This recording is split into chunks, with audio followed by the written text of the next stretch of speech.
খুবই গুরুত্বপূর্ণ একটা কথা। এটা আমি আমার নিজের জীবন থেকে শিখেছি বা বুঝেছি, তাই ভাবলাম আপনাদের সঙ্গে একটু শেয়ার করি।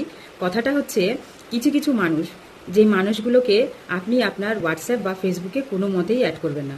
এরা হতে পারে আপনার বন্ধু বান্ধব, হতে পারে আপনার আত্মীয় স্বজন, মোটামুটি আপনার ফেসবুক হোয়াটসঅ্যাপে অ্যাড করবেন না। এদের সাথে হয়তো আপনার সঙ্গে নিয়ম করে হয়তো কথা হয় না, কিন্তু এরা নিয়ম করে আপনার স্ট্যাটাস কিন্তু চেক করে।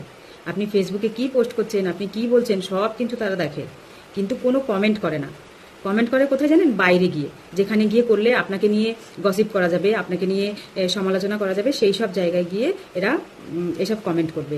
দিয়ে এবার আপনি যখন শুনতে পাবেন, তো আপনি একটা মানসিকভাবে দুশ্চিন্তার মধ্যে থাকবেন, আপনাকে আপনার যে মনোবলটা সেটা ভেঙে দেওয়ার চেষ্টা করবে। আর এগুলো শোনার পরে আপনার একটা দুশ্চিন্তা হবে, এতে আপনার শরীর খারাপ হবে, এতে আপনার মন মানসিকতা খারাপ হবে। এর থেকে বরং এদেরকে ফেসবুক হোয়াটসঅ্যাপে একদম কোনোভাবে অ্যাড করবেন না, এতে আপনি ভালো থাকবেন। আর ভালো লাগলে অবশ্যই শেয়ার করবেন কিন্তু। আর কথাটা যদি ঠিক